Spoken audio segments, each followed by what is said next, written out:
The 6 of you have been chosen for one reason. That's to prove that you have what it takes to be a true champion of Fear Factor Live. But that to be said, you must complete 3 extreme stunts that will not only test you physically, but mentally as well. If you're too afraid to attempt the challenge, you will be eliminated. If you try a stunt but fail to complete it, they're gone. But if you succeed, you'll move on to the next round, and that much closer to claiming the winner's bragging rights of Fear Factor Live. Are you ready to get this party started? Move right up these stairs, we're cool to set you up for that first stunt. Now, while the contestants are getting ready, let's take a look at some interviews we shot of them before the show, and hear what they had to say. My name is Tom. I'm from Levittown, Long Island, New York, and I'm going to win Fear Factor because I'm not going home until I do. I'm Matt. I'm from Philly, and I'm going to win today because I scored 600,000 on the video game. Twice. Hi, my name is Adolfo. I'm from Houston, Texas, and I'm going to win for my wife and myself. Hey, I'm Lindsay. I'm from Cary, North Carolina, and I'm going to win the show because I need to beat the boys. I'm Jeremy. I'm from Beaumont, Texas. I'm going to win Fear Factor because I'm here to have a good time and losing's never fun. Hey, I'm Chris, and I'm from West Virginia, and I'm going to win because if I don't, my girlfriend will kill me. That's how our contestants sounded before the show. I wonder how they're feeling right now. Just to remind everyone what they're in for, let's take a look at some highlights from the hit NBC series Fear Factor.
Contestants, can you hear me? Good, get your game faces on. Listen carefully. This is your first stunt. It's called the endurance hang. Right now you're holding on to a bar suspended by one thin cable. Better hold on tight because when we say go, the bottom drops out. If you are dangling high above the unforgiving ground below, the first 2 contestants to fall will be eliminated. The rest move on to the next round. The contestant which holds on the longest will gain the advantage of choosing their teammate for the next stunt, as well as automatic advancement in the event of a tie. Oh, by the way, there's one more thing. That's right, it starts with my first volunteer, Kaylee. Give it up for Kaylee, everybody! Now 15 seconds, Kaylee is going to push this lever. She's going to turn on the industrial fans, blasting our contestants with some pretty serious wind. Is it dangerous? Not necessarily. Annoying? Definitely. Contestants, are you ready? Grab those bars, everyone. Let's start with a fear in 3, 2, 1, go! Nice, already so far so good. Oh, Lindsay's quickly running out of room on that bar. Oh, down goes Lindsay! Everyone knows that the next person to fall will also be eliminated in this challenge. You can see Jeremy's knees are coming up. We're at 15 seconds. And here comes the wind.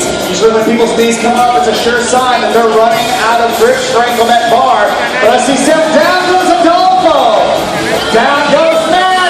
And down goes Terry. Now we're going to show matters between Chris and Tom. Who wants it more? Make some noise for our folks. Come on. Tom is all the way to the end of his bar. Tom goes down, and it is Chris who holds on the longest. Go ahead and let go, Chris. Nicely done. 38.7 seconds. Certainly not our best time. Just 2 minutes and 21 seconds. Believe it or not, held by a 55-year-old grandmother. Pretty cool, huh? Lindsay, you didn't hold on anywhere near that time. What happened to you up there? It was really slippery. Really slippery? Were you nervous up there at all? A little bit. Yeah, you'd be crazy not to. I mean, you're 35 feet up in the air in front of all these people. Yeah, it kind of gets nerve-wracking. Come on up here, Adolfo. Why are you up there, buddy? The things were too slippery. No grip. My ass was too sweaty, I guess. Yeah, those bars are about the diameter of a quarter, and the paint with a high gloss paint, I mean, they're designed to make you slide right off of there. Once you start sliding, there's no way to recover. Well, we appreciate you both coming out here, giving it a shot. Unfortunately, you didn't make it to the next round, and that means it's time to take a trip down the walk of shame.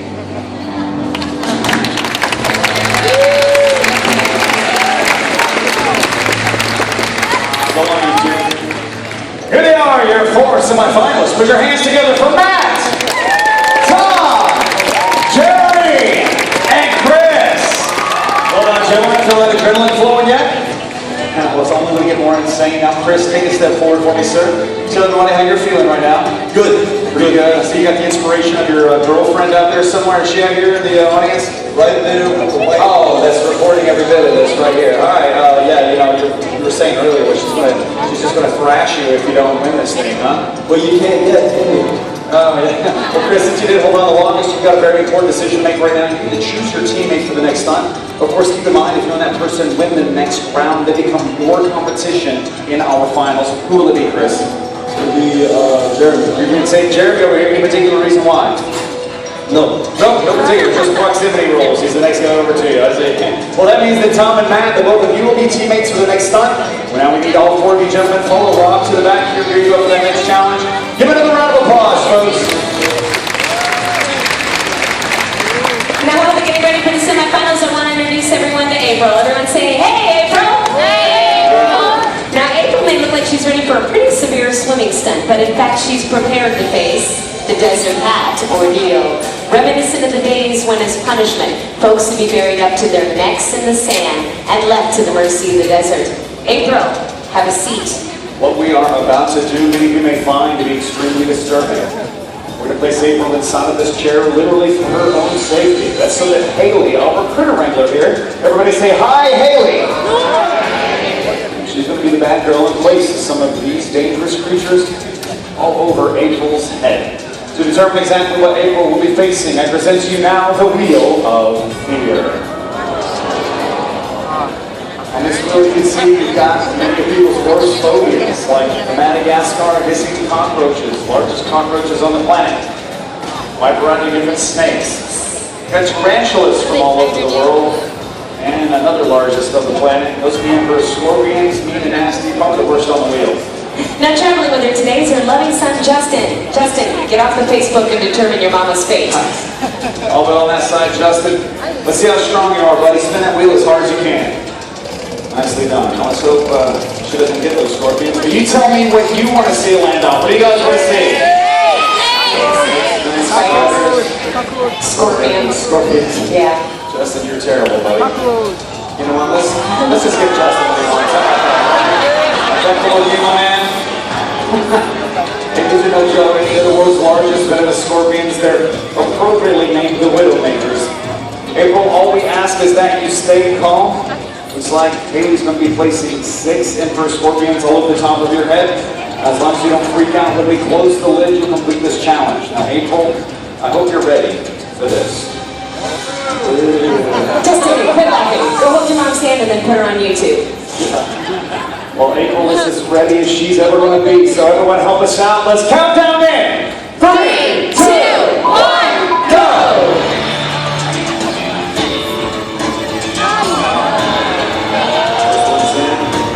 So far, April wasn't seem too affected by these scorpions, even though Haley will place a little ring in the front of her forehead. April just needs to remain calm, close your eyes, probably imagining herself on some distant beach right now. As the last one makes its way in. And she's done it! Make some noise for April! Great job, April. Stay nice and still. We're going to remove them one at a time, but they really like to latch on. Because it's not a good feeling when they do, but I have to hand it to April, because she handled that like a real trooper. But, you know, this show is all about facing your fears, and I think it's safe to say April may be up for a little bit greater challenge. So, by the way, yeah, I know know I heard, especially you guys down here, heard somebody say they wanted to see some spiders here today, am I right? That's right. Got a treat for you guys. Inside of this metal case happens to be the largest spider species on the planet. It's called the Goliath bird-eating tarantula. Have you ever heard of those? Largest spider on the planet, buddy. It's got a wingspan of up to 10 inches. It feeds on birds and snakes, lizards, occasionally even bats. By sneaking up, it pounces on its prey and injects it with venom from these massive fangs. Sean, we've never used that spider. That's fine.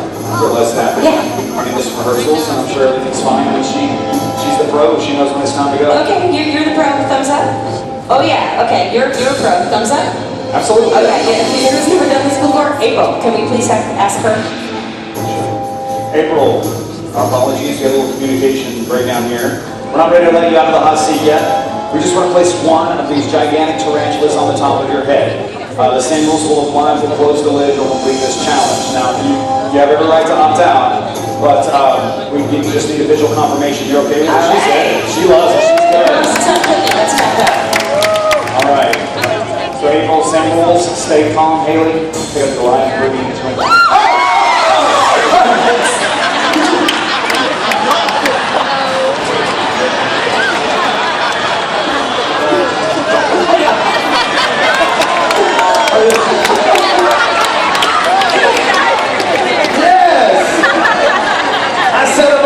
knock it down. All right. Good job, Haley. A great job to April. She has proven fear is not a factor for her. I can't say the same for these fellas in the front row. Give it up for April for facing this. Great job. Sean, take us on to the semifinals. We got it. I'm going to take a moment to divide the arena. I'd like everyone from the center line here, all the way over to my right. Give me the cheering section for the red team. Make some noise. It's Jeremy and Chris. Center line all the way to the left. You know what to do. Let's hear it for the blue crew. It's Matt and Tom. Listen carefully, teams. This next time has two parts. Matt and Jeremy both been designated as the runners for the first part of this challenge. When we say go, your job is to sprint over to the tank underneath this cover. Let's see what's inside, Lauren. Check it out. Carnivorous eels. That's why we call this the eel tank relay. Jeremy, you'll plunge your bare arm into that eel-infested tank as you attempt to locate a small beanbag. Once you have a beanbag in your possession, run back to your starting position and simply toss that beanbag into the bucket your teammates hold it. You've got 30 seconds to transfer as many beanbags as possible. You may only transfer one at a time. Now, whichever team has the most number of beanbags in their bucket, at the end of 30 seconds, will be given an advantage for the second part of this stunt. Oh, by the way, there's one more thing. That's right, as the runners cross the stage, my volunteers, Parker and Brody, will soak them with these high-intensity water cannons. How about a hand for Brody and Parker, everybody? And Jeremy, get on your marks, everyone. Let's count down in 3, 2, 1, go! And they're on. These guys have to be really careful. They're spread across the stage here. They got to be very careful not to slip. That was costly time. Like the red team, oh, missed by the red team that time. I'm allowed the blue to get ahead, but luckily, Jeremy, he's got a nice, but he's almost got an entire lap. Right now, so it's good. Nicely done. Both teams are hitting the mark right now. We've got about 3 seconds left, guys. Only 3 seconds left. Can you get another one? Missed by the blue crew. Let's hear for our contestants. Check on the halftime score. 3 for the blue crew. 4 for the red team. Advantage go to Jeremy and Chris. Well done. Now for the second part of the stunt, we're going to give both Tom and Chris 3 beanbags each. However, since the red team won the first part of this challenge, Chris, you'll be receiving 1 extra beanbag for a combined total of 4. Then Chris and Tom will both be hoisted back up into the air about 2.5 stories high. Then on the count of 3, we let them go. That will set them into a pendulum swing.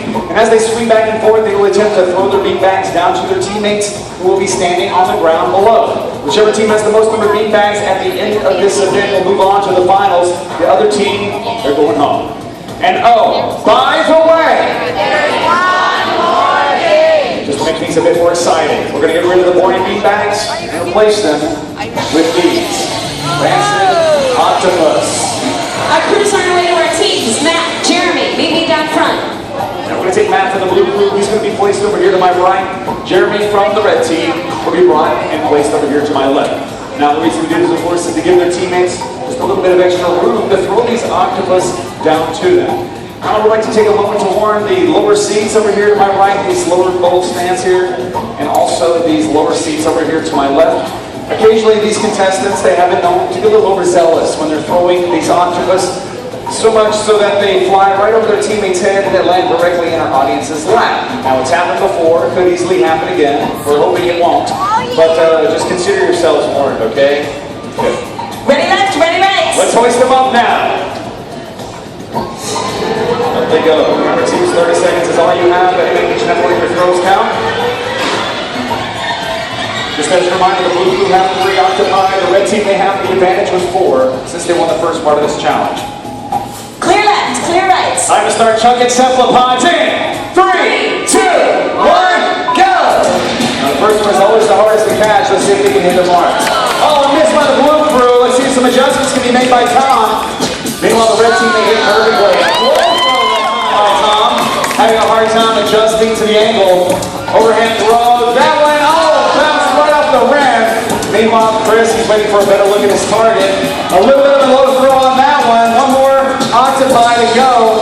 Not that it really matters. Nail in the cup, and there it is. Let's hear it for our contestants. You saw it, folks, the blue crew. They really had a hard time connecting. They did not get any octopi. The red team, however, they were 3 out of 4. Jeremy and Chris, the red team, they're going to the finals. Congratulations, guys. You made it look easy. Right this way, Jeremy. Fantastic job, guys. Man, he didn't really make you work too hard for those. Really good throws, and great job of you getting the advantage with those beanbag throws as well. You're flying across the floor there. Now, Jeremy, did you have any doubts in your mind to be making it to the finals today? Not at all. Not at all. You were saying in your interview earlier, nobody likes to lose, and you probably dislike it more than most people. I can see that competitive nature in you. Chris, looks like you still got that momentum going, that winning momentum. How are you feeling right now? You're going to the finals. Good. She still hasn't killed me. She still hasn't killed you. There's hope for you yet. Well, guys, you made a great team now. You will be battling against each other in the finals. Do you have any final thoughts for your former teammate, Jeremy, over here, Chris? Good luck, man. Anything you want to add to that, Jeremy? Good luck also. All right, guys, like before, follow Rob to the back, and here to do you up for this last challenge. It's going to be good. Meanwhile, over here, the blue crew guys, who just had a hard time connecting all the way around with the beanbags as well as the octopus. Come right over here, Matt, if you would. Tom, looking at the camera there. What's going on? It's kind of difficult throwing this octopus, isn't it? Absolutely. I have no idea how far the pendulum is going to swing me forward. Yeah, your momentum, you really have to judge it almost at the very apex of that swing and throw it with that nice underhand throw. It's really hard to find get the feel for it. I can see that, Matt, from right over here. How you feeling right now, buddy? A little tired, but I wish I couldn't. I should have. Yeah, a couple of those you probably could have gotten in the bucket, but unfortunately, guys, you came up a little short today. We appreciate you coming out here. Maybe you want to just stick with video games, huh, Matt? A little bit, yeah. Okay. Small. I understand. Well, guys, thanks for coming out, but unfortunately, we have to send you down the wall of shame.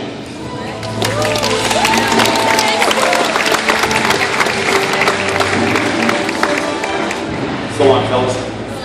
And while Jeremy and Chris are getting ready for the finals, we're going to shift the focus back to you and see how many of you can stomach this next event. So let me introduce you to our